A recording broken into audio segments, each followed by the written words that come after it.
So more from Working with Anger, my favorite book these days. And today we're going to take a look at chapter 9, which is talking about the buttons that we all have. And this, so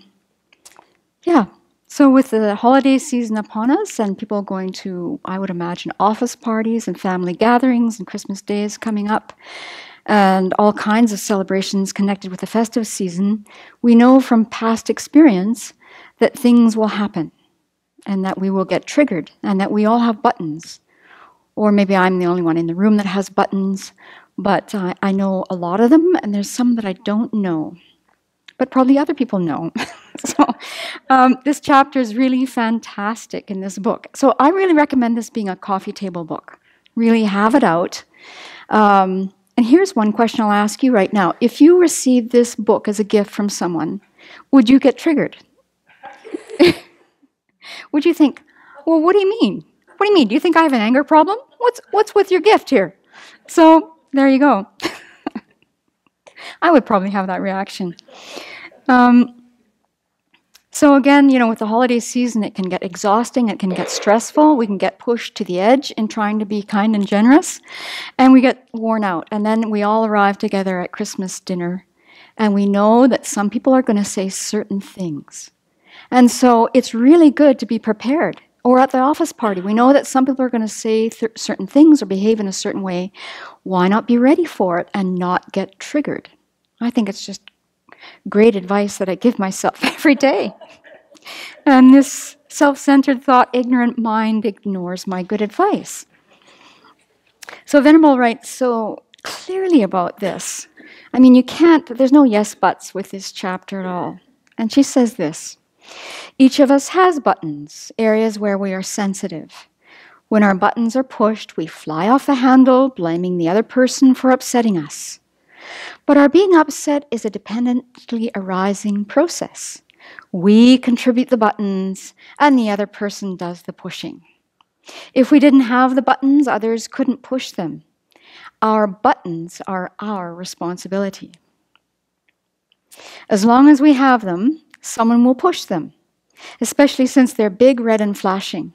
Our buttons are so sensitive that some days even a person walks by and the breeze from his or her passage will trigger our buttons detector and our alarm will ring.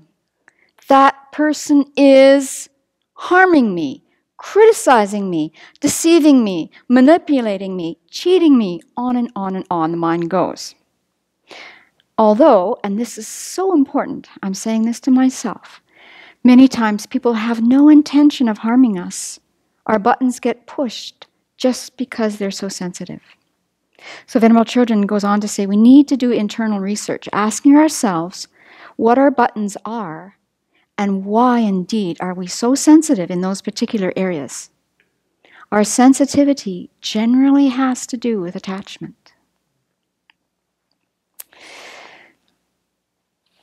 So I thought I'd go on and share some of the buttons that I have today. My list of buttons is very long.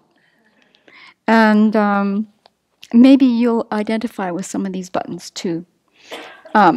These are not just today buttons. These are some of my favorite buttons. And I'm working on them. And then the self-centered thought sabotages my efforts. And so it's my self-centered thinking that's at fault. So the first one, number 1, mind reading. I can't stand it when people start mind reading.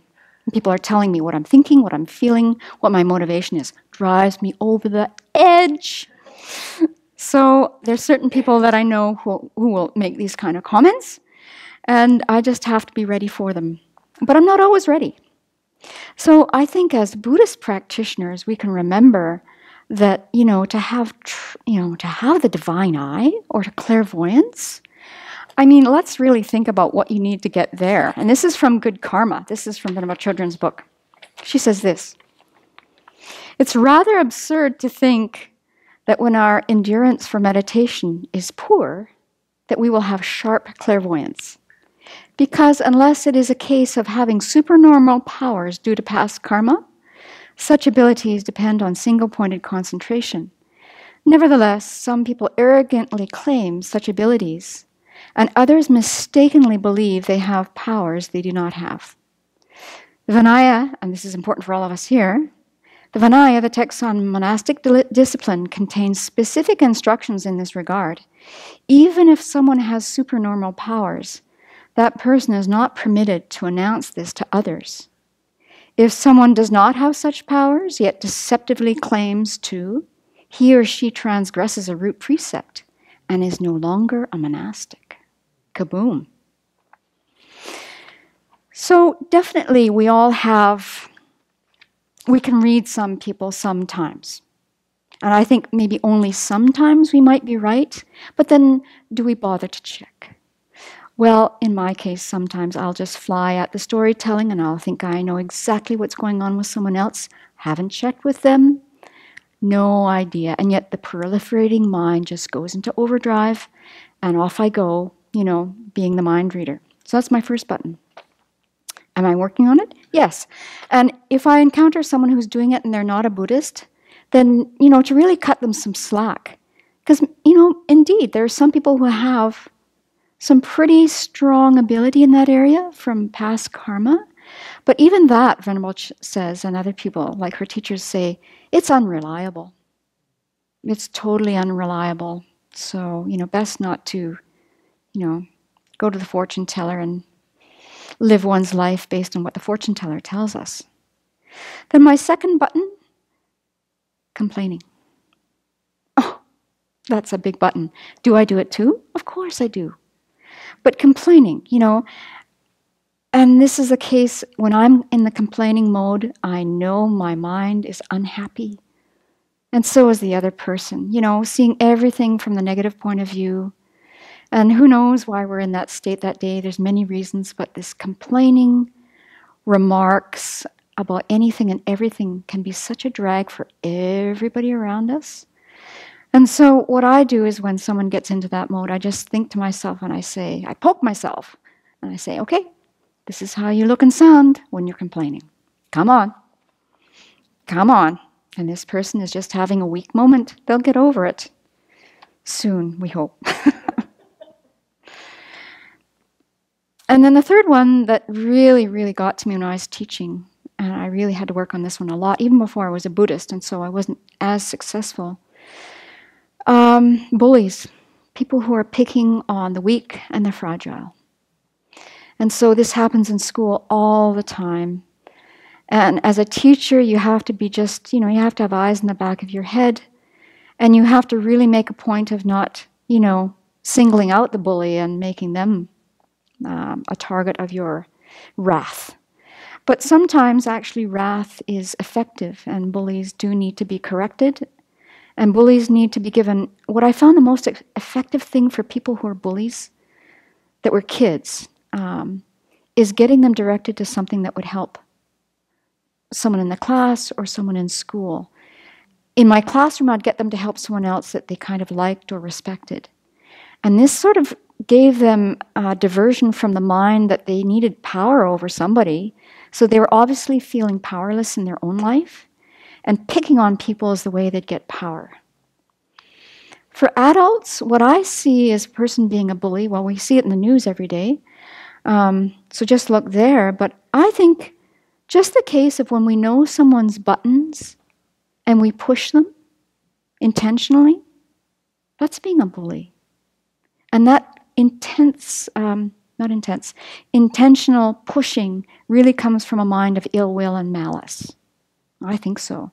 And so again, I tell myself when I see myself, tempted to push someone's button, I try to really think, this is really mean. That's mean-spirited to try and push someone's buttons on purpose. So those are 3 buttons that you might encounter at the festive gatherings. I'm sure there's many more that you encounter. The book has fabulous things to say about this. I'm going to read some more from chapter 9 about how to deal with our buttons and inspire us to work on them. So Venerable Children says this: realize spiritual beings have no buttons left to push. Won't that be great? No buttons. So no matter how others treat them, they do not become upset. We may think that if someone deliberately insults us, it's correct to be angry. However, such thinking is illogical. We would be giving our power to the other person, in which case his or her intention, we cannot control, will be governing our happiness and suffering. Whether or not another person wishes us ill does not matter.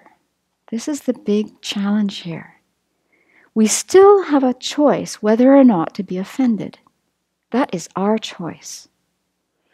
The less we are attached, for example, to praise and reputation, the less miffed we will become, because our mind will not interpret situations as personal assaults. Close the internal courtroom, Venerable says.